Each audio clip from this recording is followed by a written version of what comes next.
La Facultad de Derecho de la Universidad Autónoma de Querétaro y el Tribunal Electoral del Poder Judicial de la Federación, a través de la Dirección General de Relaciones Institucionales Nacionales, agradecen su interés y presencia en este escuchatorio, Juventudes y Movimientos Sociales, Paridad de Género, Derechos Político-Electorales y Cultura de la Legalidad. Agradecemos la presencia de quienes integran el Presidium: Edgar Pérez González, director de la Facultad de Derecho de la Universidad Autónoma de Querétaro.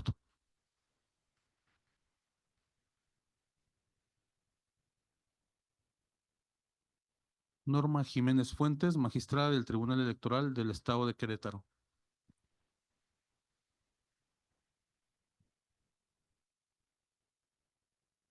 Grisel Muñiz Rodríguez, consejera presidenta del Consejo General del Instituto Electoral del Estado de Querétaro.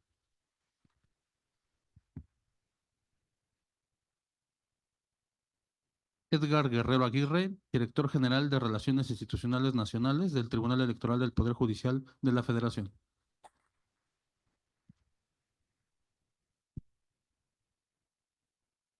A continuación, tiene el uso de la voz para dar su mensaje de bienvenida Edgar Pérez González. Muy buenos días a todas y a todos. Bienvenidos a la Facultad de Derecho. Me da mucho gusto saludar y recibir a la maestra Norma Jiménez, magistrada del Tribunal Electoral del Estado de Querétaro. Bienvenida hasta su casa. A la maestra Grisel Muñiz, con quien también hemos ya compartido algunos foros, y nuevamente verla aquí, consejera presidenta. Muchas gracias. Un placer. Y al maestro Edgar Guerrero Aguirre.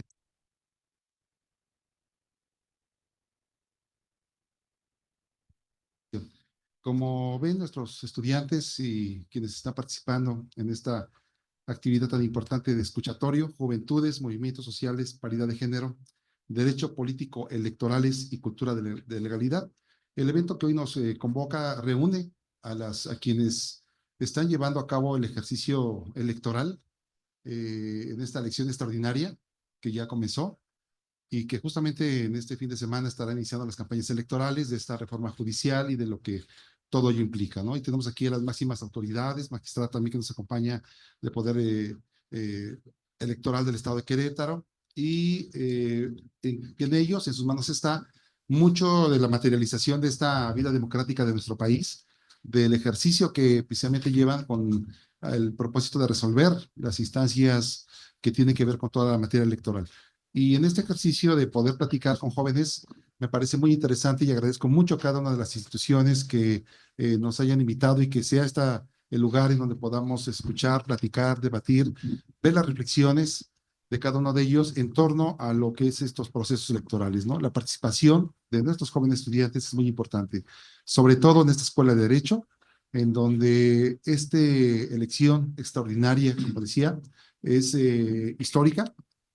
Es, por lo menos en nuestra vida constitucional, a partir de nuestra constitución que nos rige, estamos viviendo por primera vez un evento de este tipo, y que sean nuestros estudiantes los que se involucren, los que participen y que puedan dar constancia de cómo se está llevando a cabo este proceso. No solamente es la actividad de la elección, sino lo que está haciéndose ya desde ahorita con los candidatos, con lo que están haciendo las autoridades, las instituciones en el legislativo, en el ejecutivo y todo, ¿no? Y nuestros poderes tribunales electorales también, nuestro Consejo Electoral en el Estado, y que puedan ustedes participar y darse cuenta de cómo se va llevando a cabo este proceso, y llegado a la elección, después todo lo que ello implica, ¿no? Y de esa manera poder participar en este proceso, en esta vida democrática tan importante, y de la cual yo creo que nosotros como futuros abogadas y abogados debemos de estar muy conscientes y muy participativos de todo. Su opinión es importante y su participación es importante. Por eso los invito a todos a estar atentos a lo que se está realizando, y este ejercicio hoy es muy importante, ¿sí? No es tanto el conversatorio de las autoridades, sino es escuchar a los jóvenes. Y ahí puedan ustedes también expresar sus ideas, sus inquietudes, sus dudas, porque toda la opinión es importante, ¿sí? Y pues nuevamente bienvenidos a todas y a todos, y que sea un éxito y que se cumplan los objetivos que se han trazado para este evento. Muchas gracias. Buen día.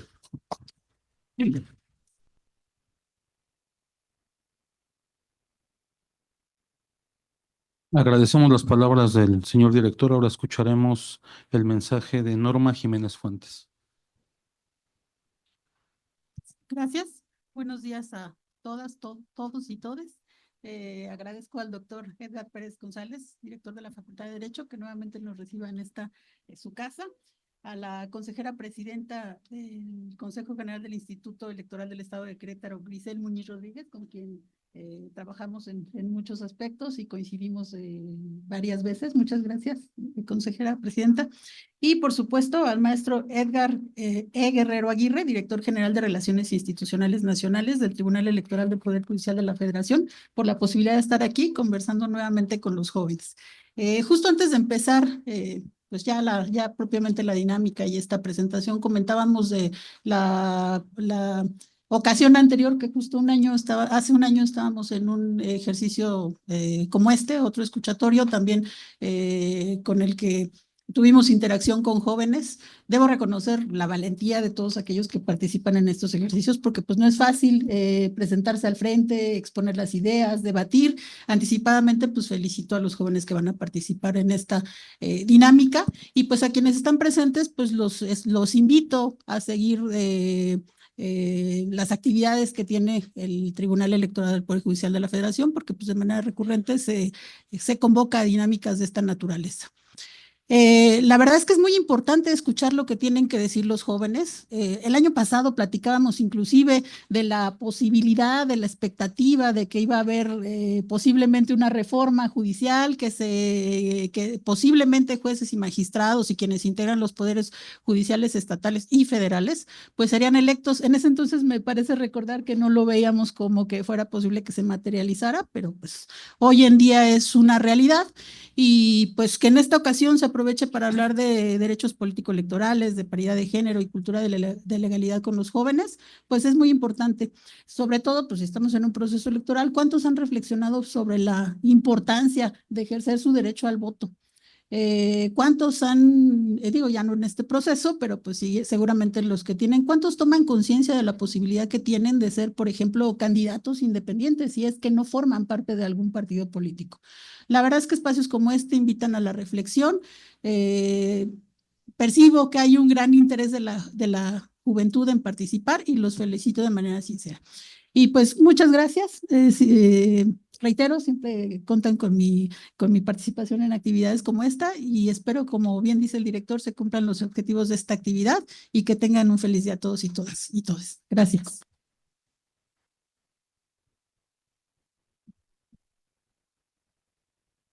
Muchas gracias, magistrada. A continuación tiene el uso de la voz Grisel Muñiz Rodríguez.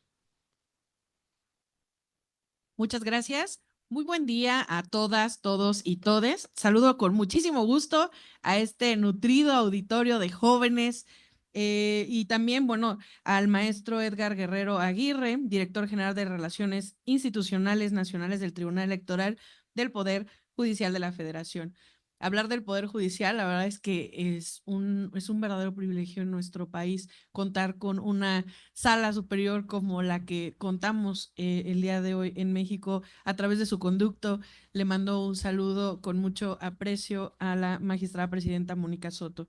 La generación de estos espacios donde se prioriza la escucha, el entendimiento y acompañamiento es fundamental para fomentar y garantizar la participación activa de todas, todos y todes.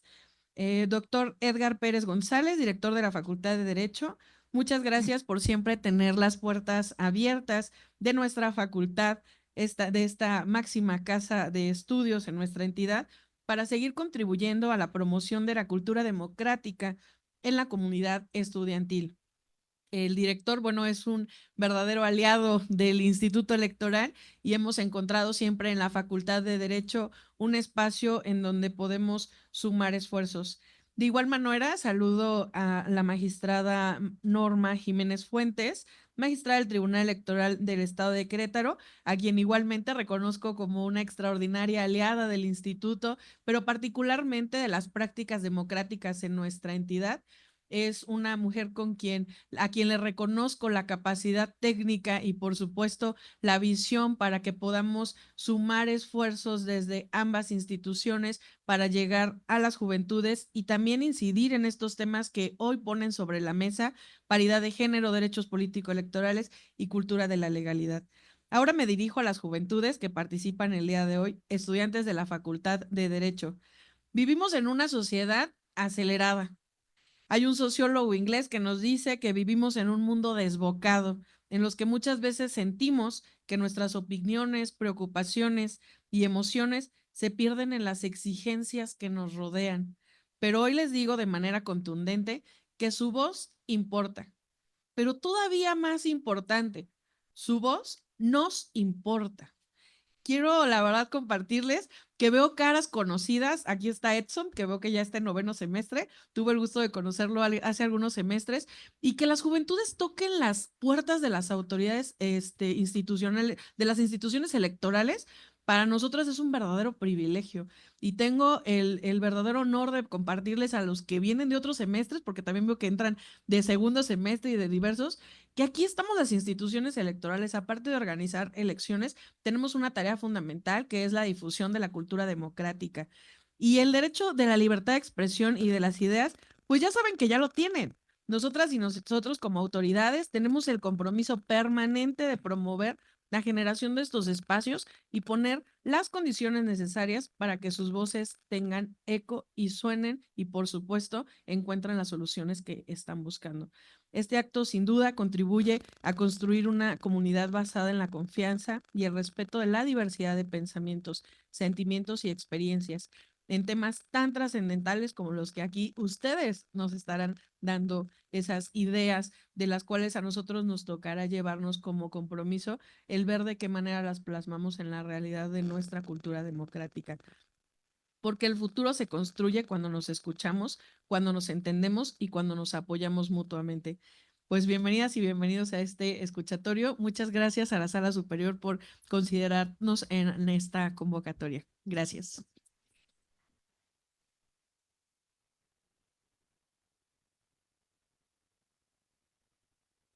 Muchas gracias, consejera, por su mensaje. A continuación escucharemos las palabras de Edgar Guerrero Aguirre. ¿Qué tal? Muy buenos días a todas y a todos ustedes. Agradecer nuevamente al Estado de Querétaro que como en 2024 nos recibe. El año pasado estuvimos en la Universidad de Anáhuac y en la Universidad Mondragón, donde justamente coincidimos con la magistrada. Y es siempre un placer poder regresar. Agradezco al doctor Edgar Pérez Contreras la hospitalidad de podernos recibir aquí en la Universidad Autónoma del Estado de Querétaro, en la Facultad de Derecho. Agradezco también a la maestra Norma Jiménez Fuentes que una vez más nos esté acompañando. Recuerdo especialmente el escuchatorio del año pasado porque teníamos jóvenes interesados, contestatarios, preguntones, que es lo que también esperamos que se pueda suscitar en esta oportunidad. Justamente entonces era sobre el proceso electoral 2024 y de ahí, como bien recordaba la magistrada, se devinieron preguntas acerca de la entonces lejana reforma judicial que hoy es una realidad, ¿no? También agradezco a la maestra Grisel Muñiz Rodríguez, presidenta del Instituto Electoral del Estado de Querétaro, a quien tengo la fortuna de descubrir hoy, una mujer joven, entusiasta, que forma parte también de las causas de las mujeres, de acuerdo a lo que platicábamos. Qué posibilidad de estar aquí. Reconocer que como ha venido sucediendo en los distintos ejercicios que hemos hecho en este 2025, he tenido la oportunidad de coincidir en más de un estado en donde quienes encabezan o forman parte de las autoridades electorales locales son mujeres. Entonces, qué privilegio el constatar que la paridad se está materializando de manera efectiva de esta forma, ¿no? Y de esta manera, pues decirles que saludándolos a nombre de la magistrada presidenta del Tribunal Electoral del Poder Judicial de la Federación, Mónica Aralí Soto Fregoso, al igual que de las magistraturas que integran tanto su sala superior como las salas regionales, platicarles qué es un escuchatorio. Este es un término que ustedes no van a encontrar en ningún diccionario. Es una idea que la magistrada Soto Fregoso tuvo, que lo que trata de hacer es enfatizar el ejercicio de escuchar, el ejercicio de poner los oídos para recoger lo que las jóvenes y los jóvenes nos tienen que decir, para que nosotros, quienes nos encontramos en la etapa de la madurez, podamos, en el trabajo que realizamos día a día en las instituciones electorales, en este caso, podamos entronizar, podamos asumir lo que ustedes piensan con preguntas que traten de abrir el panorama. Este escuchatorio en lo particular, juventudes y movimientos sociales, paridad de género, derechos político-electorales y cultura de la legalidad, lo que trata de hacer a partir de las preguntas que realizamos justo entre estudiantes de derecho, es el visibilizar que al final del día todos los movimientos sociales, para tener un cauce, para tener una efectividad y para tener un resultado, tienen que atravesar por el derecho. Esta es una realidad inminente, ¿no? Toda lucha, toda causa, tiene que pasar de las calles a las normas, una vez que ha atravesado por el cambio de las conductas. Y en ese sentido, las preguntas que nosotros estamos planteándoles es cómo estos movimientos sociales pueden hacer involucrarse a la juventud, hacerla partícipe, y cómo pueden encontrar los mejores caminos para que puedan llegar a la Constitución, para que puedan llegar a la ley, para que puedan convertir causas, como es el caso de la paridad, por ejemplo, en una causa que no sea solamente la de una marcha, que no sea solo la de una manifestación, sino la de un mandato en el que se indique, por ejemplo, que la mitad de quienes integran un poder tienen que ser mujeres. Eso ya es un paso concreto que tiene que cumplirse y que es un mandato. Somos el primer y único país que tiene como principio constitucional la paridad de género en la Carta Magna. Esto deviene de una lucha y de un movimiento social.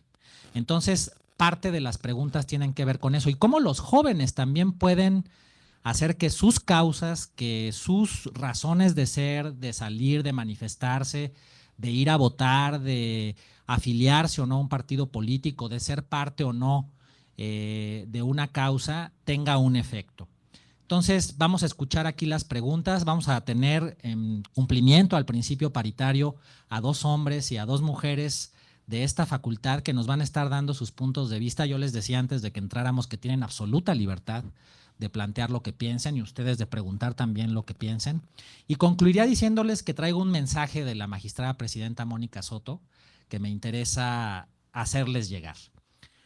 A lo largo de estos meses, ustedes habrán visto que estamos en medio de una elección judicial inédita en la historia de México. En México solamente se han elegido históricamente diputados, senadores, gobernadores, presidentes municipales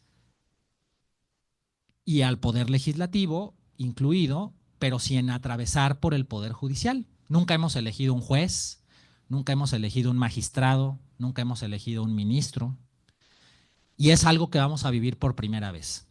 Y en ese sentido, las resoluciones que ha tenido que tomar el Tribunal Electoral han sido resoluciones inéditas de un proceso inédito, donde se ha visto justamente que parte de estas causas y movimientos sociales han sido las que conforman a las instituciones que actualmente existen y que le dan una forma especial. México es uno de los pocos países del mundo donde hay 2 tribunales constitucionales a la vez, como son el Tribunal Electoral del Poder Judicial de la Federación y, por supuesto, la Suprema Corte de Justicia de la Nación. Pero entre los estudiantes de Derecho, entre los conocedores del mundo jurídico, había permanecido un poco dormida esta idea de que el Tribunal Electoral del Poder Judicial de la Federación es la máxima instancia y quien tiene la última palabra desde la Constitución en la materia electoral. Y se pensaba que la Corte era la que resolvía todos los temas inherentes a conflictos, controversias o situaciones que se encontraban dentro de la Constitución. Bueno, pues esta oportunidad de unas elecciones complejas, novedosas, impugnadas en distintas partes de su realización, han permitido visibilizar esto, y parte del mensaje de la magistrada Soto justamente está orientado a decir: somos un tribunal constitucional, somos la máxima instancia, no tenemos conflictos competenciales ni con la Corte ni con ningún otro espacio, pero tenemos que resolver y tenemos un principio que tiene que cumplimentarse, y es que las elecciones sucedan, que las elecciones pasen. En medio de pandemias, de desastres naturales o de cualquier otra contingencia, las autoridades electorales, tanto a nivel local como a nivel federal, hemos propugnado porque las elecciones se celebren. Y si somos uno de los pocos países donde el Tribunal Electoral tiene una designación constitucional, es justamente por la historia de los movimientos sociales en que ha participado la juventud y en donde la desconfianza y la necesidad de un poder que decida desde el espacio judicial para resolver las controversias tiene una designación y tiene un acomodo especial. Entonces, es importante ver cómo todo se conecta, cómo todo cobra sentido y razón de ser. Les agradezco mucho nuevamente a las autoridades presentes. Esta es de las pocas oportunidades, de los pocos foros en donde está presente toda la familia electoral. Por decirlo de alguna manera, son afortunados porque está aquí la representación de quien organiza las elecciones a nivel local, de quienes calificamos las elecciones a nivel federal y de las instituciones académicas que forman a los abogados que van a tener que ver y a las abogadas que van a tener que ver con ese tipo de procesos en el futuro. Así es que muchísimas gracias nuevamente y espero que esto sea de provecho y utilidad. Muchas gracias.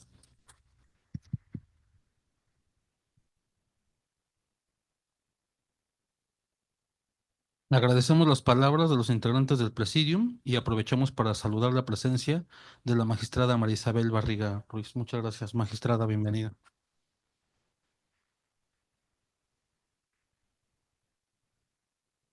Para las personas que nos siguen a través de las redes sociales, les pedimos permanecer unos minutos. Vamos a hacer una breve pausa en la transmisión y regresamos. Gracias.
Una vez más, sean bienvenidas y bienvenidos quienes siguen esta transmisión a través de Internet.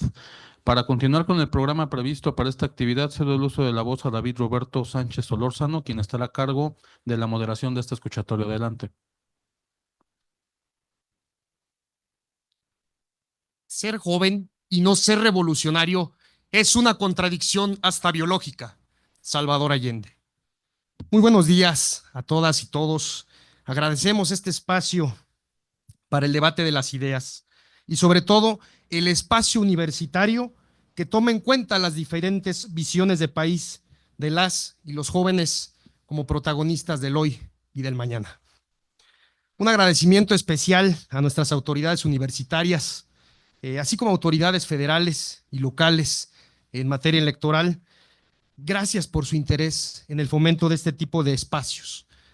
En particular al doctor Edgar Pérez González, nuestro director, a la magistrada del Tribunal Electoral, la maestra Norma Jiménez, a la consejera presidenta del Instituto Electoral del Estado de Querétaro, la maestra Grisel Muñiz, también al director general de Relaciones Institucionales Nacionales del Tribunal Electoral Federal y demás autoridades que el día de hoy nos acompañan.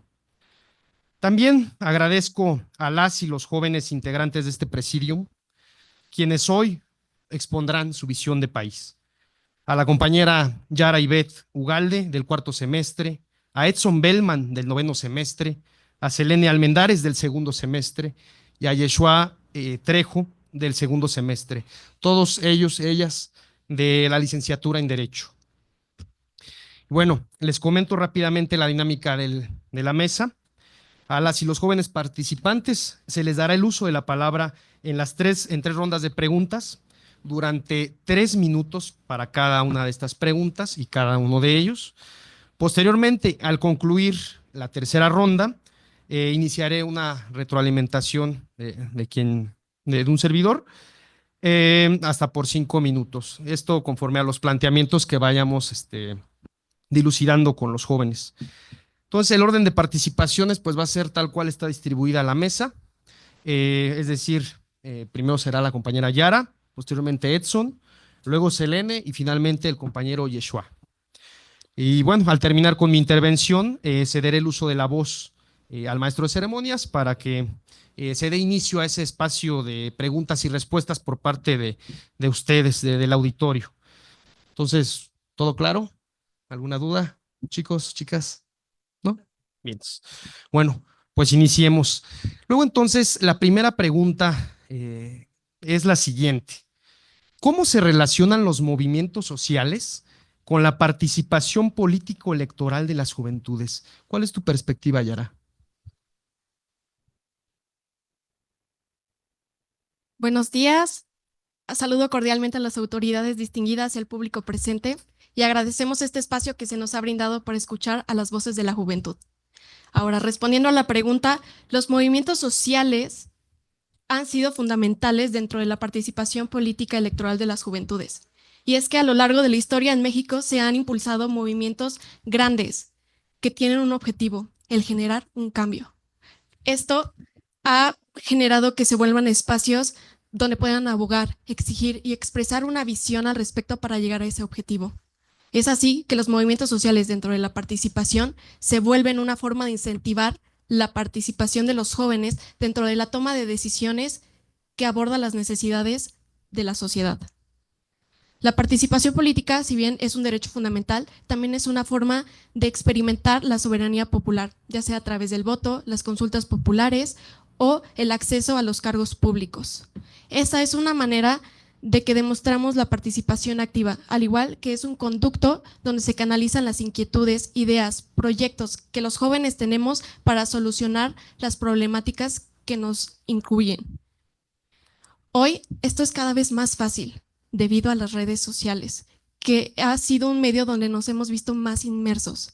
Según la encuesta nacional del INEGI de 2020, el 73.9% de la población juvenil utiliza este medio para informarse de temas nacionales, lo que ha generado que creen estos movimientos digitales, como la Red Mundial de Jóvenes Políticos en México, que propicia la participación política basada en valores democráticos. Es por eso que se debe de seguir incluyendo y fomentando estas plataformas digitales para la participación de los jóvenes, al igual que abrir espacios donde puedan sentirse en la confianza de poder propiciar su opinión. Espacios como este, que se genere esta confianza en un lugar lleno de criterio e igualdad. Hoy los movimientos sociales no solamente generan esta participación, también son espacios para desarrollar las habilidades tanto políticas, de liderazgo y de trabajo en equipo. Históricamente hemos hecho un cambio a través de esto, así que hoy los invito a seguir siendo agentes de cambio. Gracias. Gracias, compañera Yara. Y de igual manera, igual voy a repetir la pregunta para el compañero Edson. ¿Cómo se relacionan los movimientos sociales con la participación político-electoral de las juventudes? Bueno, antes que nada, buenos días a todos y a todas. Yo considero que la relación no existe y debe de tenerse en cuenta. ¿Por qué? Porque el joven de hoy en día piensa en otras cosas. Hay criterios diferentes que abordar antes que el sociopolítico electoral. ¿Por qué sucede esto? Porque el joven está atosigado con diferentes necesidades de un México decadente. Es cierto que debemos ser responsables de este tipo de movimientos, pero también es cierto que el peso que este inhere es mucho. Hay que entender al joven como un alumno que crece con cada lección día a día y que se le pide mucho para un México que no ha cambiado en años. En datos directos por parte del INEGI, que me permite leer, en Querétaro la población de jóvenes tiene entre 15 y 29 años, representa el 26% de su población. Se le llama el Querétaro joven. De 10 años hacia acá se le denomina así porque su población es predominante. Estamos hablando de un cuarto total y de que las instituciones políticas, sociales y electorales hasta cierto punto no cumplen con el hecho y la obligación que tienen hacia la juventud. Sí, es importante que el joven se interese, pero también es importante que cada una de estas asociaciones se acerque a ellos, les permita espacios en donde no solamente 4 puedan hablar y que estén más dentro de estos mismos espacios, porque si no se pierde todo lo que uno busca propiciar justo en esta pregunta. Hay que también aclarar que el joven no es una blanca paloma, porque también se ha identificado una baja participación del sector poblacional. Según el instituto, solo 17% de los jóvenes de entre 18 y 29 años votó en las elecciones del sexenio pasado. Entonces, a los jóvenes se les hace esta cuestión. ¿Es una apatía, una falta de interés o ya no confían en sus instituciones? Es difícil creer que un movimiento social hecho directamente por jóvenes va a ser el que se involucre directamente en espacios sociopolíticos electorales. Ahora, con esto precedente, yo le quiero preguntar a las autoridades aquí presentes, ¿qué van a hacer después de esto?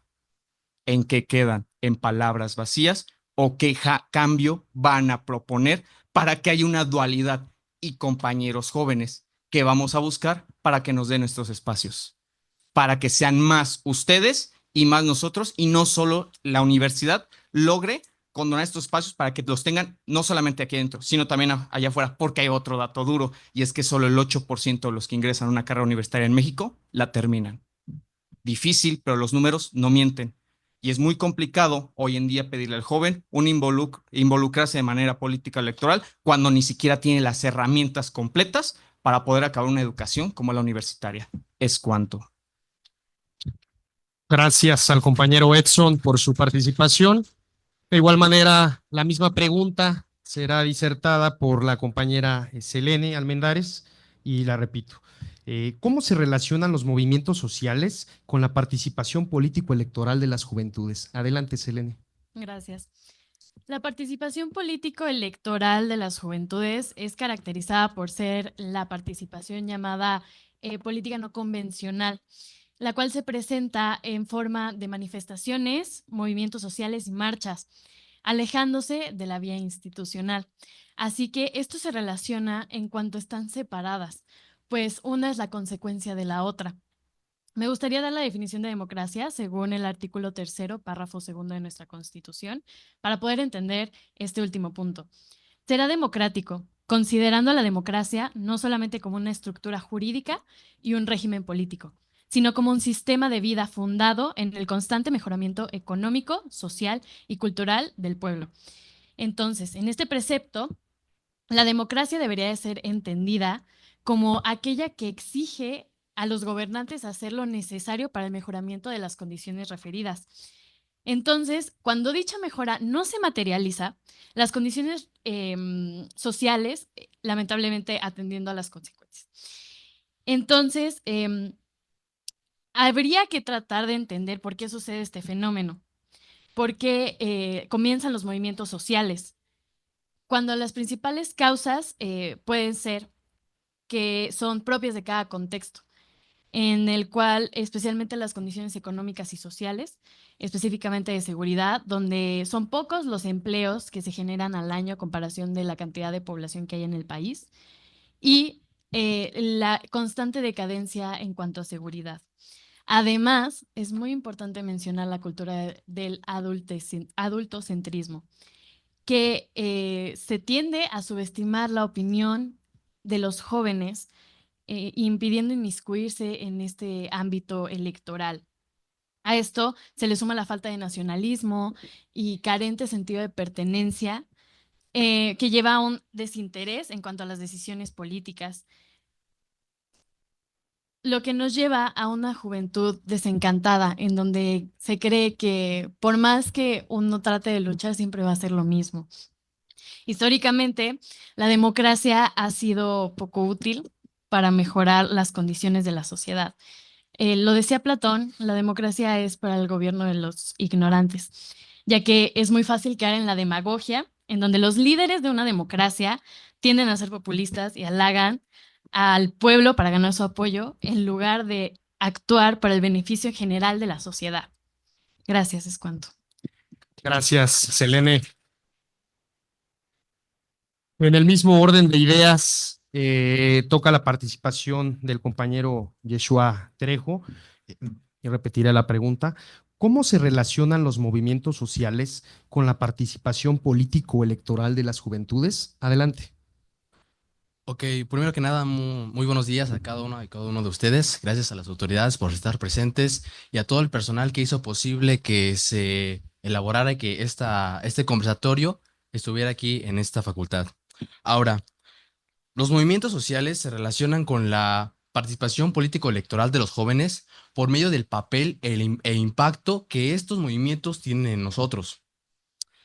Actualmente vivimos un problema serio de participación electoral por parte de las juventudes. De acuerdo con citas del INEGI, apenas el 55% de los jóvenes entre las edades de 19 a 34 años ejercieron su voto en las pasadas elecciones federales, posicionándose como el segundo grupo que menos participó después de los adultos mayores. Ahora, ¿por qué? ¿Por qué no participamos? ¿Por qué los jóvenes no tenemos este interés por involucrarnos en la vida democrática? Hay varios puntos y yo quiero resaltar los siguientes.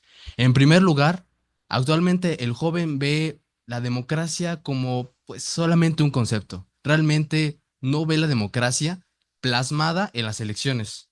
Como otro punto, desconfían de las instituciones electorales y partidos políticos, así como de sus gobiernos federales, locales, no tienen un sentimiento de identidad, ya que no se reconocen, no tienen un sentimiento de reconocimiento junto a estas instituciones.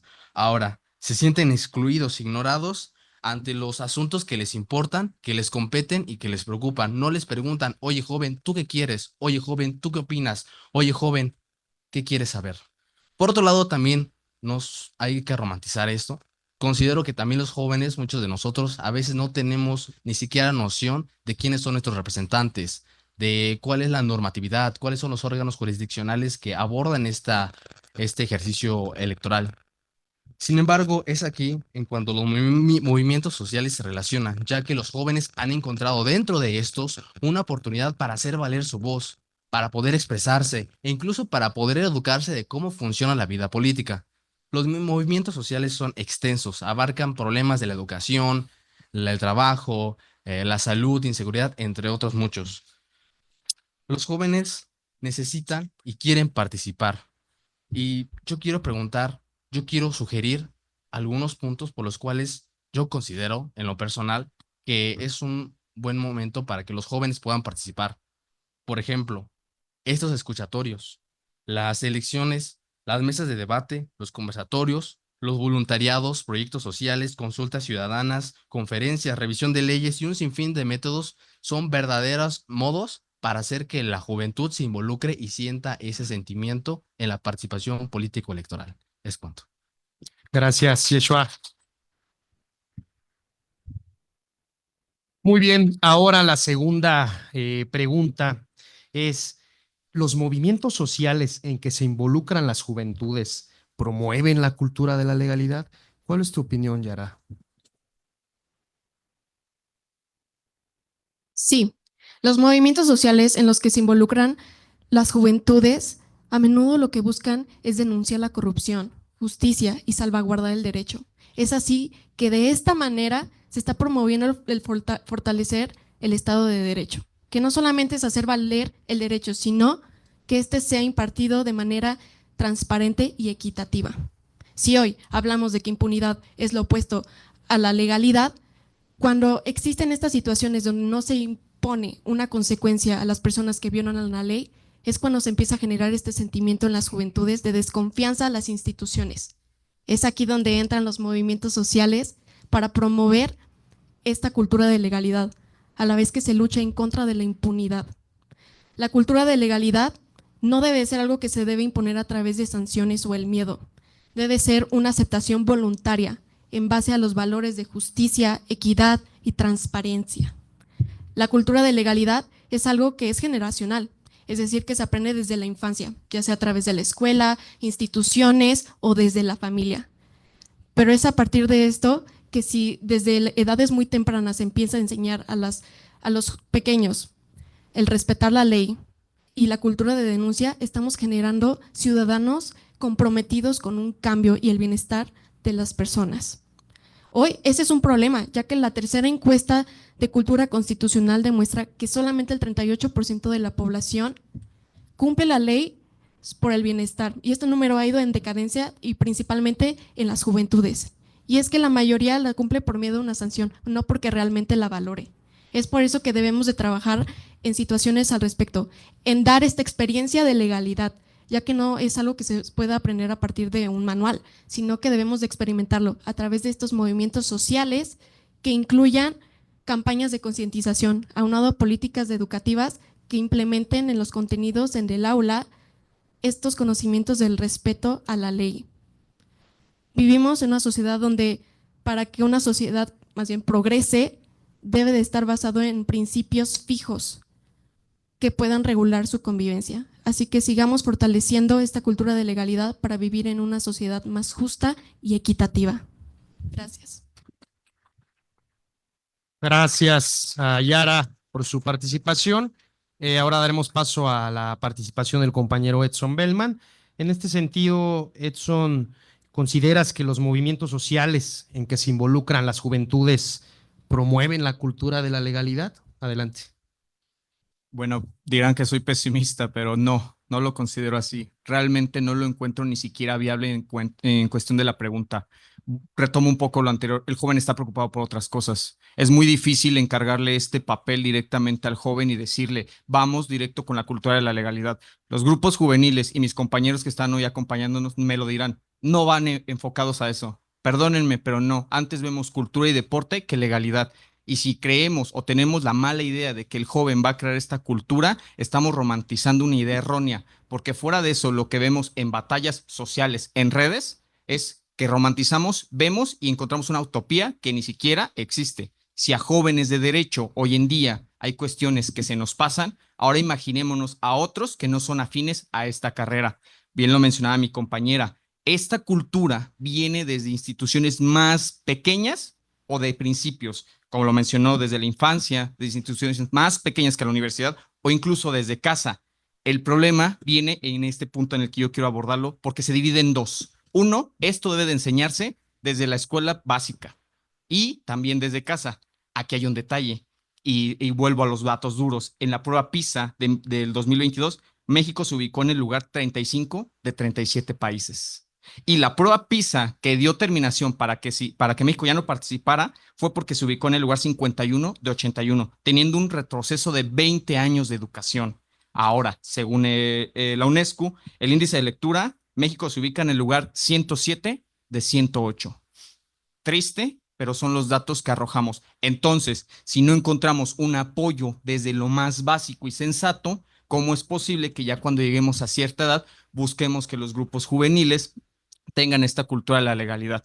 Por otro lado, también es importante darle su peso al Estado, porque Francisco Purrúa Pérez, en la teoría pura del Estado, nos menciona que el Estado debe propiciar y proporcionar a cada uno de ellos estos espacios o estos lugares, o incluso que se involucren. Entonces vemos una dualidad que está fallando en ambas partes, dos polos que no están funcionando. Muy difícilmente va a poder servir o va a poder ayudarse si uno de los dos está fallando, y aquí ambos están fallando. Ahora, para culminar, vemos situaciones como las del Rancho de Jalisco. ¿Cómo es posible que a los jóvenes hoy en día se busque legalidad, se busque estos espacios que sepan cuando una, hay ignorancia, y dos, hay un rancho operando hace 10 años y hasta hoy 2025 lo encontramos?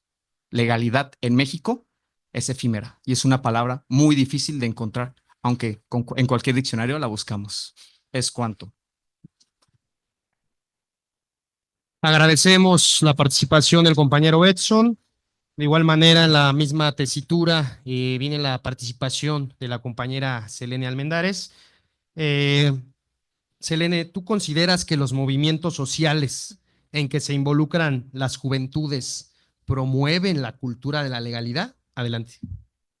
Primero hay que entender que la cultura de la legalidad no es un ideal lejano, ya que es el fundamento sobre el cual se sostiene la convivencia pacífica, el respeto a los derechos, la legitimidad de las instituciones, que es de lo más importante.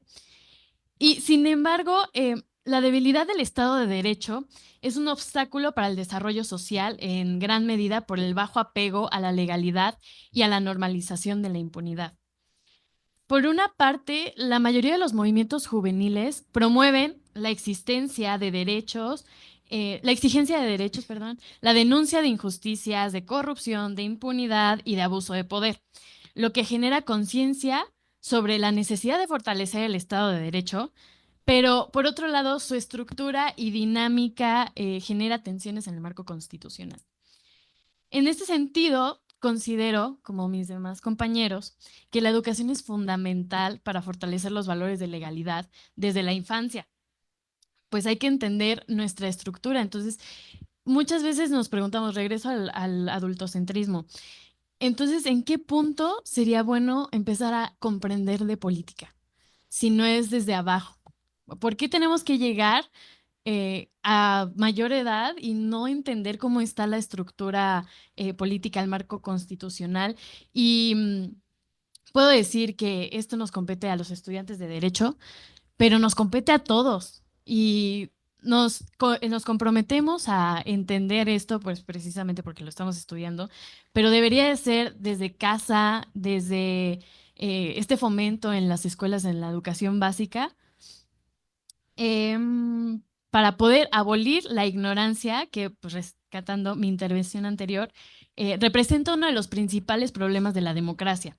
Y también garantizar que las instituciones respondan con eficacia y transparencia. No podemos ignorar la dicotomía entre la cultura de legalidad y la cultura de impunidad.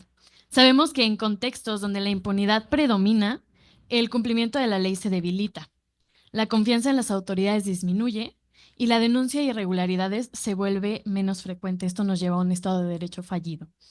Asimismo, es imprescindible analizar el impacto de desigualdad y la falta de oportunidades en el fortalecimiento de la cultura de legalidad, como bien lo mencionaba mi compañero Edson.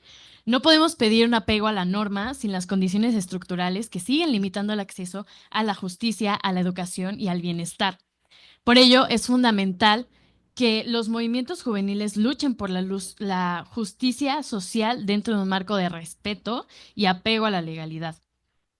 Depende de las generaciones que vienen y de nosotros, evidentemente, construir un país en donde el cumplimiento de la ley no sea una excepción, sino sea más bien una norma inquebrantable.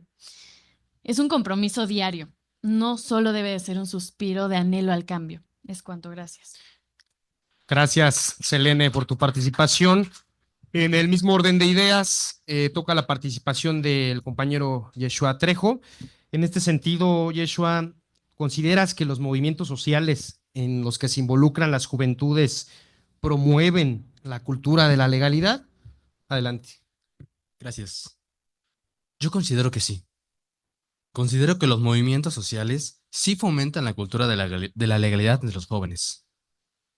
Aunque es difícil, porque actualmente es complicado hablar y abordar la cultura, el término cultura de la legalidad en una sociedad en donde, perdóname y permítame que vaya a expresarme así, donde las frases como el que no tranza no avanza y es mejor chingar a ser chingado, es algo que prolifera y es prácticamente ley de vida en todos los lugares.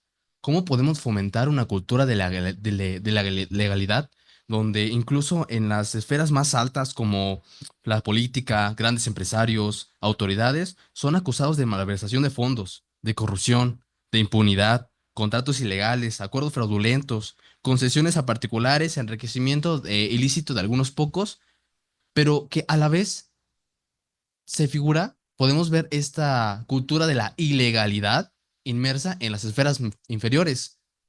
Ejemplos son asaltos a mano armada, robo de vehículos, huachicoleo, violación, el propio soborno que se presta en algunas instituciones policíacas. Es complicado abordar el tema de la cultura de la legalidad viviendo en la cultura de la ilegalidad. Ahora, como respuesta a esta ineficiencia a muchas veces del Estado, incluso de la sociedad, es donde entran el papel de los movimientos sociales. Los movimientos sociales, como lo dije anteriormente, se diversifican en muchos de los problemas que tenemos: salud, inseguridad, educación, etc. Estos movimientos sociales se dedican a exhibir y a pedir justicia.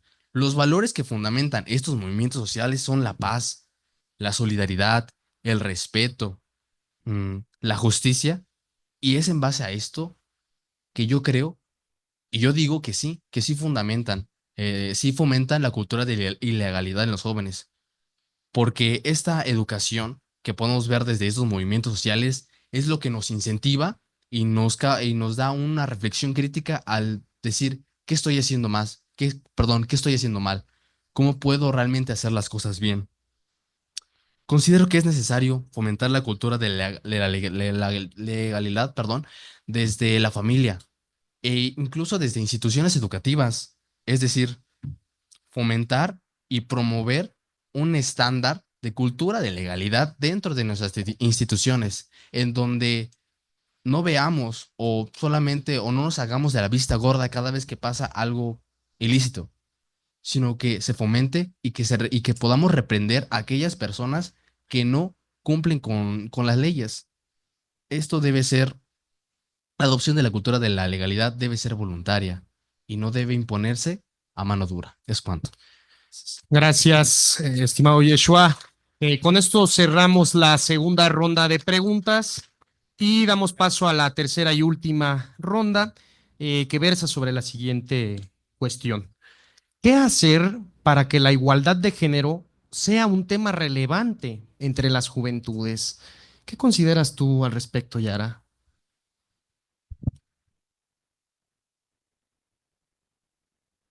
La igualdad de género ha sido un movimiento controversial durante años, pero si bien México no es experto al respecto, y es que a través de la igualdad de género estamos propiciando una visión con perspectiva, ya que involucra a todos en cuanto a sus oportunidades. El garantizar que la igualdad de género esté en nuestras vidas es permitir a las personas que vivan sin discriminación ni limitaciones por su identidad.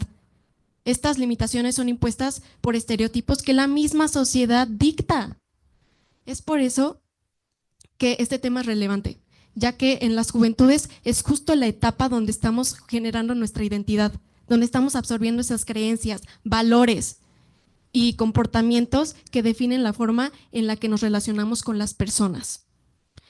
Es a través de esto que si aprendemos a identificar y rechazar estas conductas de desigualdad, estamos un paso adelante para poder fomentar y erradicar la desigualdad social en las futuras generaciones. En el mundo en el que vivimos hoy, globalizado, Nos vemos más influenciados a través de la educación, sociedad, la familia y las redes sociales.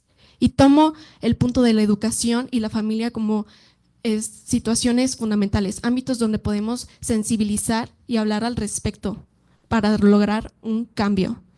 Mientras que las redes sociales son una herramienta fundamental, ya que nos pueden permitir que se abran espacios donde se difunda información, se genere esta concientización al respecto. Al igual que se abran espacios de debate y reflexión que nos permitan dar nuestras experiencias. Esto no se basa solamente con informarnos, también necesitamos actuar. Y es que a través del diseño de contenidos temáticos y estrategias que se incluyan las contribuciones dentro de la educación, es que podemos avanzar. La igualdad de género es un ideal, pero debería de ser también una realidad, al igual que es un principio que nos da, nos hace sentir dentro de una sociedad que no nos limita nuestro potencial. Hoy nos ampara legalmente dentro del artículo 4 de la Constitución, como se había mencionado, pero estas oportunidades deben de reflejarse desde la vida práctica, en el acceso a las oportunidades y la participación política para la erradicación de la violencia de género. No se trata solo de lo que dice la ley, sino de cómo logramos llegar a ese objetivo. Así que hoy necesitamos que este escuchatorio es un espacio ejemplar y no uno de dichos infructuosos. Muchas gracias. Gracias, Yara, por tu participación. En el mismo orden de ideas, el compañero Edson, ¿qué hacer para que la igualdad de género en verdad sea un tema relevante entre las juventudes? ¿Qué consideraciones tienes? Ok, creo que hay una clave para todo esto y es muy sencilla. Quítenle el tabú. Hoy en día hablar de género es tabú. Hoy en día que cualquiera te mencione algo que no va de acuerdo a tus ideales es penalización completa. ¿Cómo es posible que en un México contemporáneo, donde ya lo mencionaron aquí las autoridades, allá arriba en el gobierno estamos 50-50 y tenemos a la primera presidenta mujer? Y hoy en día que más se habla de esto es cuando más tabú se ha vuelto. Hay que pensar que sí, un hombre puede hablar de género, también como lo hace una mujer, y que no debe de ser penalización el poder hablar de esto. ¿Cómo es posible que tengamos estos estereotipos hoy en día tan marcados que no podamos discutir de algo tan simple? Aquí en Derecho, en nuestras aulas, vemos hasta un 60% de nuestra población de compañeras mujeres y el 40% de compañeros hombres. Van ganando en esta, por decirlo así, carrera en la cual ya no estamos 50 y 50 y no pasa absolutamente nada. El problema viene cuando vemos que la mayoría de nuestros docentes son varones. ¿Qué está pasando? ¿Qué estamos encontrando entonces? Porque en juzgados, quien ha tenido la oportunidad de ir, vemos a mayoría de hombres litigando, cuando hay excelentes profesoras que litigan, cuando hay excelentes abogadas, cuando hay ejemplos de superación que salieron de aquí, de estas aulas, y hoy en día ponen el ejemplo y son aliadas y son aliados. ¿Por qué el 50% de los que están sentados aquí enfrente es mujer y el otro 50% es hombre? Y el tema se ha vuelto tan tabú. ¿Por qué en estas aulas tenemos miedo a la tan llamada funa? ¿Nos ha superado la controversia? ¿Realmente nos ha superado las redes sociales? ¿O estamos tan adeptos en una burbuja social que nos impide ver fuera de la caja de zapatos? Es increíble que con el criterio que demuestran mis compañeros y que he tenido el gusto y dicha de verlos en clase, no podamos hablar de algo tan simple como es el género. Hoy la palabra a muchos nos causa miedo. ¿Por qué? Por la funa, por el rezago social. Parece que retrocedimos años en algo que ahorita es un tema para todos. Parece que debemos de dejar de fuera a los que la ven mal. Sin embargo, también debemos de tener en cuenta que los que estamos dentro, algo estamos haciendo mal, porque el joven no tiene una perspectiva completa sobre el género, sea blanco o sea negro. No encontramos el punto gris. Y no es posible que en pleno 2025 sigamos teniendo estos problemas. Se ven talleres, conferencias, pláticas, diálogos, panfletos a montón. Y sin embargo es el tema que más tememos. Y es el que más conflicto nos causa a todos y a todas. Entonces, para poder hacer esto, que la juventud se enfrasque en estos temas, quítenle el tabú. Así de simple. Debemos de perderle el miedo. Es cuanto. Gracias, Edson, por tu participación.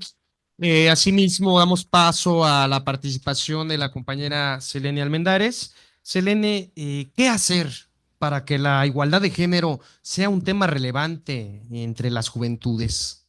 Adelante.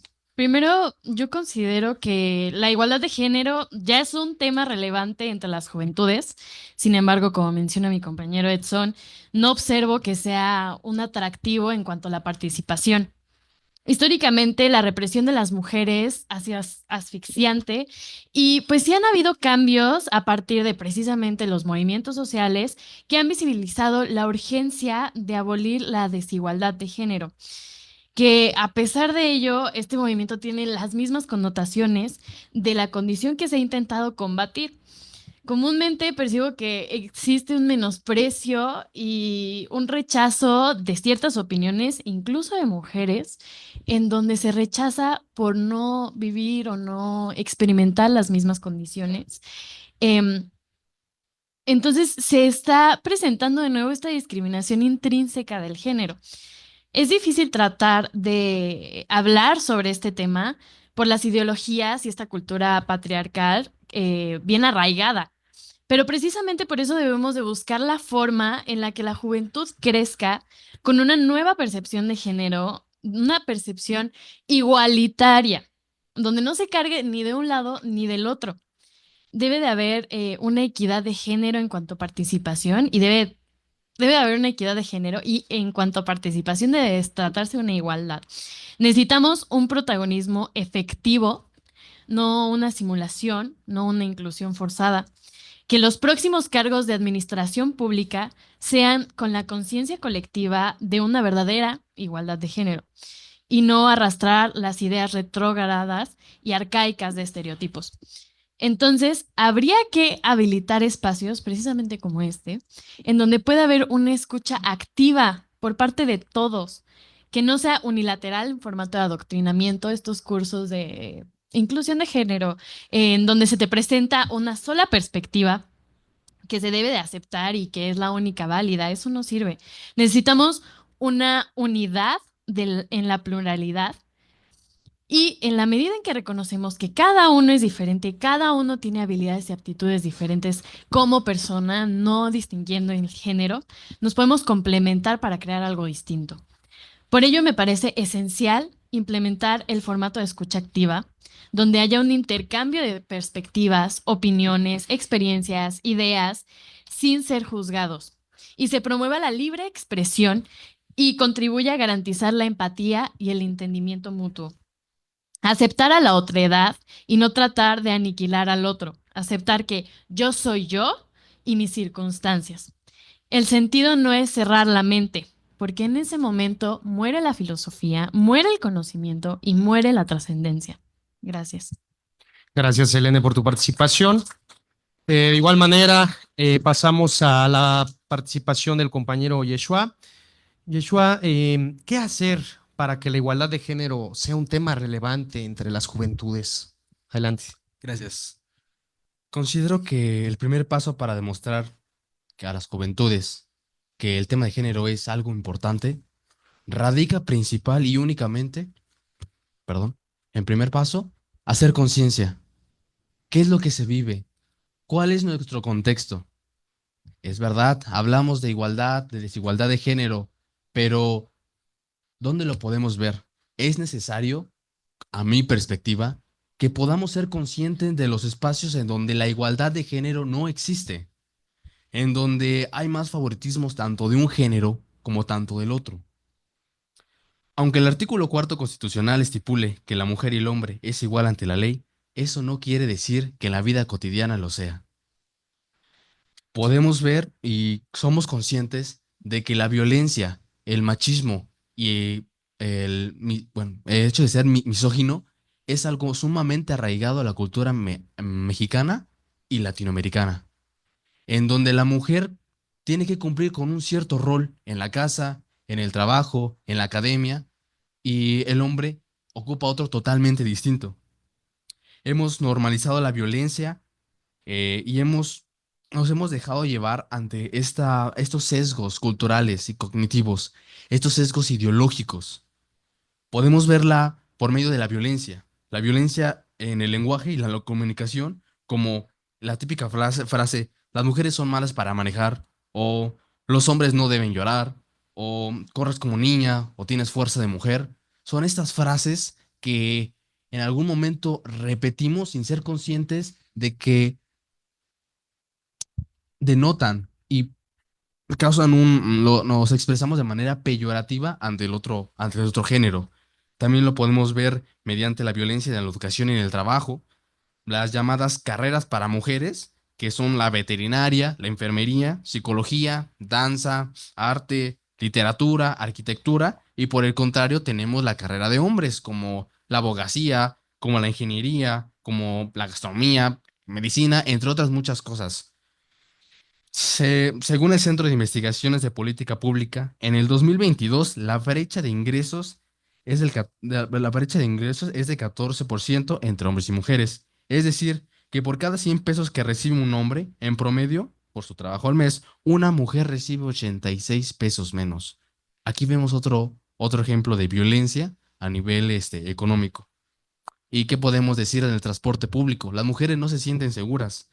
Según las estadísticas de InMujeres en el 2021, el 96% de las mujeres que utilizan transporte público han sido víctimas de acoso sexual, la imposición de estándares de bellezas, entre otras muchas cosas. Creo que el primer paso para poder decir que el tema de la igualdad de género sea algo trascendental es siendo consciente en qué tipo de sociedad vivimos, en donde el hombre y la mujer es completamente diferente. Gracias. Gracias, Yeshua. Bien. La democracia es algo más grande que las elecciones. Es todo un sistema de vida social que lo que menos tiene es ser perfecto, pues es real y humano con todos sus defectos, pero es donde se da la libertad. Giovanni Sartori. Hoy por hoy, las y los jóvenes son los protagonistas del hoy y del mañana. Con referencia a la primera pregunta, podemos afirmar que en la actualidad el espacio público ya no solamente está delimitado a un espacio físico, sino que confluye el espacio virtual de las redes sociales. Ahí es donde ahora se gestan gran parte de los movimientos sociales. Sin embargo, hay que reconocer que dentro de los jóvenes, si bien hay un sentido de compromiso, también es cierto que hay un gran número de juventud desencantada, de juventud apática. Por lo cual, es urgente que las y los jóvenes se involucren en la toma de decisiones fundamentales de una manera constante, que no dependa de coyunturas políticas o de si es año electoral. Por otro lado, la integración de las y los jóvenes a esta toma de decisiones debe de ir más allá de las campañas políticas. Es decir, deben de tener voz y deben de tener voto. De lo contrario, se dinamita su participación. Hoy por hoy es vergonzoso que el espacio virtual de las redes sociales, más que utilizarse en pro del debate público de las ideas, se utilice ya no solamente para el ocio y el entretenimiento, sino que se ha cooptado en favor de intereses mezquinos como los del crimen organizado, pues es principalmente a través de redes sociales que se ha reclutado a jóvenes con fines deshumanizantes. En este sentido, hago un exhorto a las y los jóvenes a que reflexionemos el para qué queremos el espacio público llamado redes sociales, y que en la medida en que nos involucremos en movimientos sociales, se procure no solamente abrazar las causas, sino llegar a una finalidad, a la concreción de las acciones, tomando como base las dimensiones de una ciudadanía basada en 3 ejes: en lo civil, en lo político y en lo social. Es decir, la participación política activa y constante de las y los jóvenes es un elemento fundamental en la formación de una ciudadanía informada, consciente y crítica. Con respecto a la cultura de la legalidad, es necesario reiterar que actualmente uno de los grandes problemas de nuestro país es el debilitamiento del Estado de Derecho, entendido como aquel donde la ley es parámetro tanto para las autoridades como para la sociedad. Una de las principales causas de dicha debilidad radica en el bajo apego a la legalidad por parte de todas las personas en nuestro país. La cultura de la legalidad es urgente para nuestro país en el marco de la violencia y de la transgresión de derechos. Luego entonces es necesario que desde la niñez, desde la adolescencia, se inculque abrazar a esta cultura de la legalidad, pero como un sistema que se transmita generacionalmente, en el cual el respeto a las leyes forme parte de nuestra cotidianidad y de nuestros valores colectivos.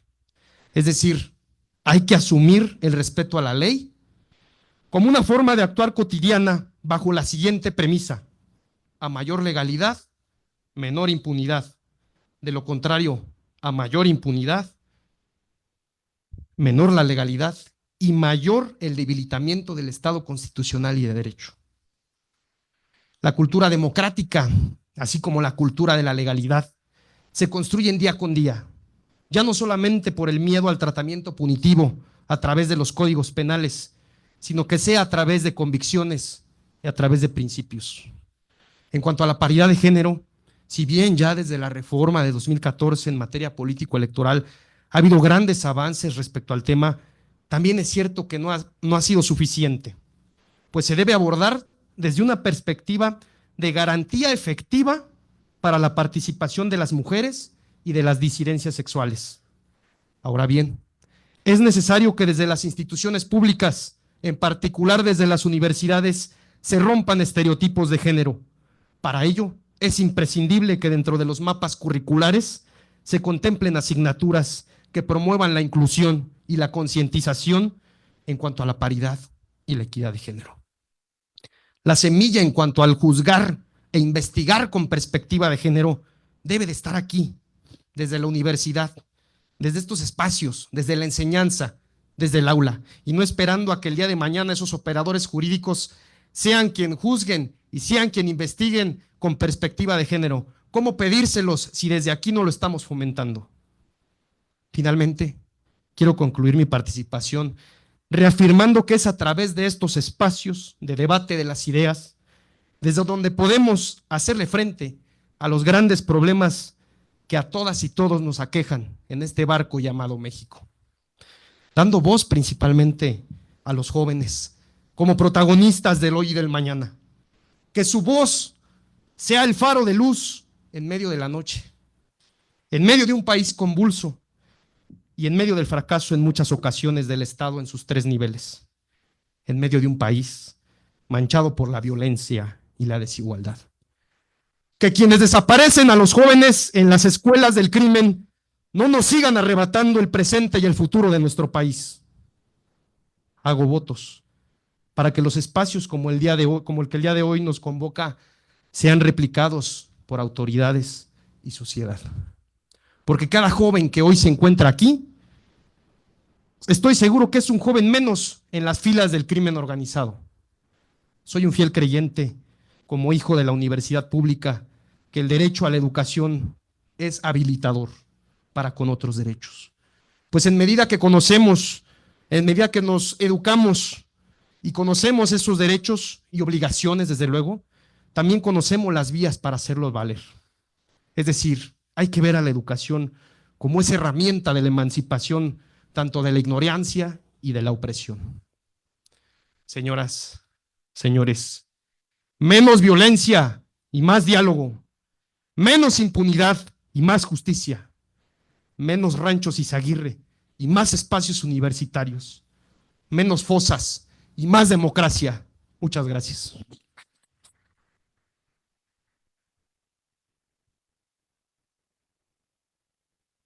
Agradecemos las valiosas intervenciones de las y los panelistas, así como de nuestro moderador. A continuación abrimos un espacio para preguntas por parte del público asistente. Si alguien tiene alguna inquietud que plantear, tenemos micrófonos para que las formulen.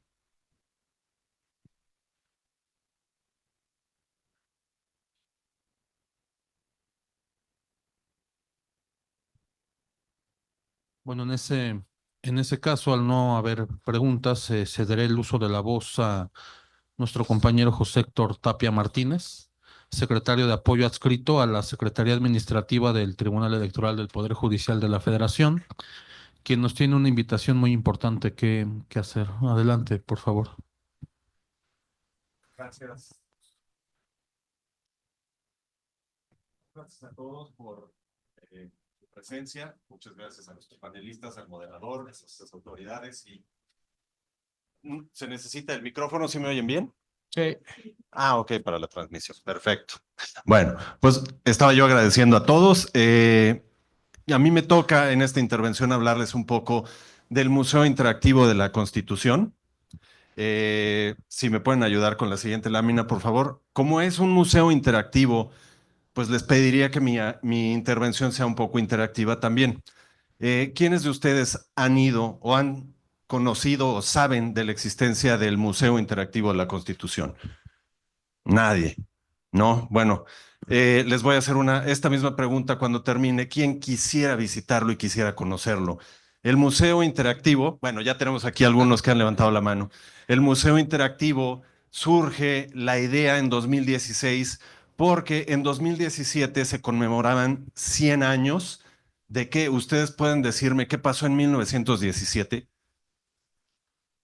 Exactamente, es la conmemoración de los 100 años de vigencia de nuestra Constitución. Así que las magistradas y los magistrados del tribunal, bueno, me voy a pasar para acá. Las magistradas y magistrados del Tribunal Electoral decidieron que necesitaba haber un espacio que hablara un poco más de lo que pasaba dentro del tribunal y de lo que significa esta institución, ¿no? Pero habría que hacerlo de una forma muy diferente y es algo que retomo de nuestros panelistas y que me ha maravillado muchísimo lo que han dicho.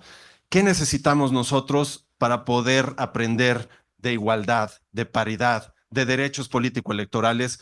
Una institución y un espacio que nos hable, no desde las frías leyes, desde los, digamos, como números exactos o desde una postura, digamos que muy lineal. Necesitamos hablar de estos temas que son difíciles a partir del humanismo. El humanismo no se tiene que entender ni conocer como un complemento de nuestra vida, porque si no, pues nos va a deshumanizar, ¿no? ¿Qué se necesita? Se necesita ir a la par con estas carreras que son de datos muy duros, que son de datos muy lineales, como las matemáticas, como las leyes, como la ingeniería, como la química. Si no tenemos esta relación con lo que nos hace realmente humanos, vamos a perder el sentido de lo que hacemos. Si me ayudan con la siguiente lámina, por favor. En 2024 se hace un ajuste al museo y se hace una intervención museográfica con una visión violeta, que es lo que busca nuestra presidenta Mónica Soto. Y es un poco de lo que hablaba la tercera pregunta que soltaron para nuestros panelistas, que es, ¿qué nos puede hacer más iguales? ¿Qué nos puede hacer romper este tabú, como decía Edson, de pensar que los hombres somos unos y las mujeres somos otras? Eso lo tenemos que romper y se logra a través de esta visibilización relevante de todas las personalidades, mujeres y hombres, que nos dieron patria, que nos dieron historia, que aportaron a la Constitución. ¿Qué hace el museo en esta intervención? Pues bueno, visibiliza a las constitucionalistas. Si me pueden ayudar con la siguiente, por favor. Visibiliza a las paritarias, visibiliza a las sufragistas. ¿Qué significa esto? Que nos hace entender un poco más cuál fue la real participación de las mujeres en todo lo que ha sido nuestra historia a partir de 1800 hasta la fecha en México y cuál es la relevancia sobre todo de que seamos tratados de forma igualitaria. Por favor, la que sigue. Una de las cosas que se van a encontrar en el museo va a ser el mural con igualdad. El mural con igualdad, ¿qué significa? El mural tenía en su primer inicio en el museo a 11 constitucionalistas hombres. Después se integraron en 2024 13 constitucionalistas mujeres. Muchos de nosotros, y yo me incluyo, que me acabo de incorporar al tribunal, no sabía quiénes eran las constitucionalistas, no sabía quiénes eran las sufragistas, no sabía quiénes eran las paritarias, y son personajes tan relevantes que no me acuerdo si hace rato lo estaba platicando con nuestro director de Nacionales. No es que seamos detrás de un gran hombre hay una gran mujer o detrás de una gran mujer hay un gran hombre. Vamos a la par Y eso es algo que tenemos que entender y lo mostramos en el museo a través del mural. Hay un mural, hay un memorial, unos pendones violeta que son el memorial de las sufragistas. Son todas estas mujeres que desde la independencia y después en la revolución lucharon porque pudiéramos tener, porque pudieran las mujeres participar en los votos. Yo no sé si ustedes sepan cuándo fue, cuál es la fecha exacta donde las mujeres pudieron votar. No, exactamente. 53. 17 de octubre del 53. Estos son datos que necesitamos saber porque es una lucha de cientos de años, bueno, cuando menos de un siglo de tiempo, un siglo y un cachito, que nos permiten ver que no somos iguales, que no hemos sido tratados iguales y que este tabú, este estigma que tenemos se tiene que romper. ¿Y cómo se va a romper? A través de un espacio como lo es el Museo Interactivo de la Constitución. ¿Cuál es la relevancia de este espacio y por qué nuestra presidenta Mónica Soto pugnó porque existiera? Porque hay que aprender de nuestra historia, hay que aprender de nuestros derechos, no solamente a través de los datos duros y de las fechas. Hay que aprender, sí, de la historia que se compone de datos duros y fechas, pero tiene un impacto muchísimo más profundo. Se tiene que aprender a partir de la cultura, que es básica y fundamental, y se tiene que aprender en algo que nuestros 4 panelistas mencionaron muy atinadamente, a partir de la educación. Si no nos educamos desde pequeñitos, desde la familia, las escuelas, los museos, los centros culturales, estos escuchatorios y todas las acciones que se dan para podernos sensibilizar, no vamos a lograr nada. Y hay que fomentar que estos sitios sean muchísimo más socorridos y mucho más visitados. Si me ayudan con la que sigue, por favor. Otra de las cosas que van a encontrar va a ser una exposición de foto muy interesante que habla pues de una Ermila Galindo. Si alguien sabe quiénes son estos personajes, les invito a que nos compartan un poquito qué saben de ellos, ¿no? Pero Ermila Galindo, que tiene mucho que ver con el derecho del voto. Leona Vicario, que fue una de las primeras reporteras y periodistas, que además era espía. Es bien interesante saber lo que nos puede deparar la visita al museo, porque no solamente son cuestiones históricas o datos, sino que también tienen mucho que ver con cosas que vivimos en la actualidad o que a lo mejor nos vinculan o nos relacionan con cosas que nos gustan, ¿no? Por ejemplo, las historias de detectives o las historias de acción o las historias de investigación. Los museos no son lo que eran hace, pues, ¿qué les gusta? Unos 20, 30 años, y menos el Museo Interactivo de la Constitución. Esta interactividad no solamente se limita a decir que tenemos una serie de artefactos tecnológicos donde ustedes van a poder jugar con ellos porque se vale, no porque sean jóvenes de 20 años o porque yo ya sea un mayor de 50 o pues que haya gente más grande, adultos mayores, no podamos jugar con todo lo que nos ofrece un museo. Es la forma más entretenida y más padre de poderse acercar a una institución cultural si lo hacemos a través del juego. Y el aprendizaje que vamos a recibir cuando jugamos va a ser el aprendizaje que nos va a quedar mucho más marcados, porque no es el que nos cuesta trabajo, ¿no? Y si me ayudan, creo que con la última, pues bueno, ya que les conté un poquito de lo que se trata el Museo Interactivo de la Constitución, ahora sí les vuelvo a hacer la pregunta. ¿A quién le gustaría irnos a visitar y conocer qué es todo lo que tenemos ahí? Me da muchísimo gusto ver que todos están motivados y ahora los voy a invitar. El Museo Interactivo está abierto de lunes a viernes, está dentro de la sala superior del tribunal y lo único que tienen que hacer es hacer una cita. Estamos muy cerquita, Querétaro está a 4 horas, 3 horas y media en coche. Nos pueden visitar a través de nuestra página, que es www.te.gov.mx. Pueden hacer una cita y organizar su visita guiada, que va a ser dirigida por nuestra dirección de nacionales, y lo que va a incluir va a ser un recorrido de todo el tribunal. Y además, pues vamos a poder saber dónde se hacen las actividades, las sesiones, a conocer un poquito más de lo que se trabaja en ese espacio.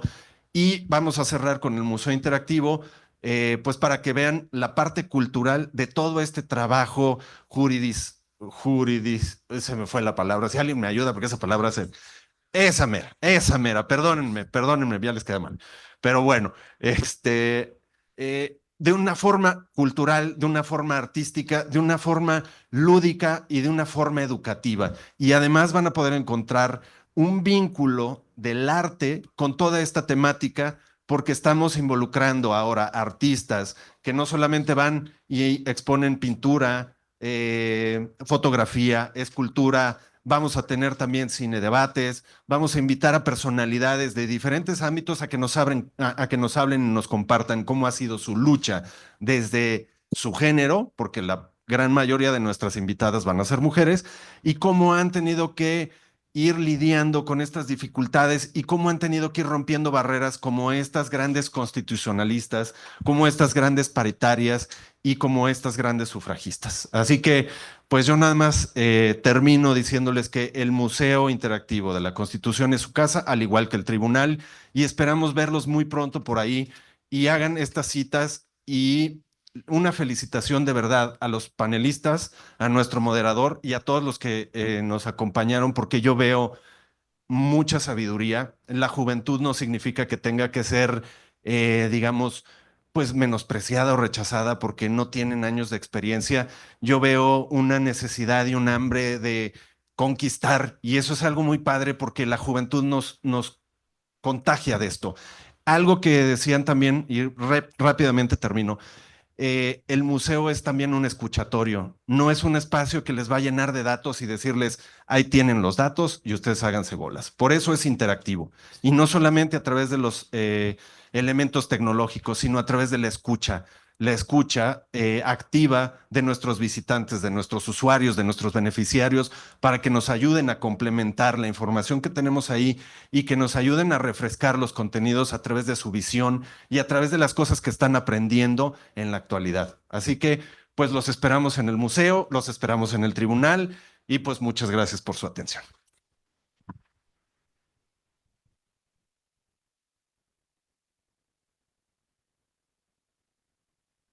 Muchas gracias, secretario. A nombre de la Facultad de Derecho de la Universidad Autónoma de Querétaro y el Tribunal Electoral del Poder Judicial de la Federación, agradecemos su presencia e interés en esta actividad. Al público que siguió a través de internet este escuchatorio, muchas gracias por habernos acompañado. Con esto finalizamos nuestra actividad. Muchas gracias. Gracias.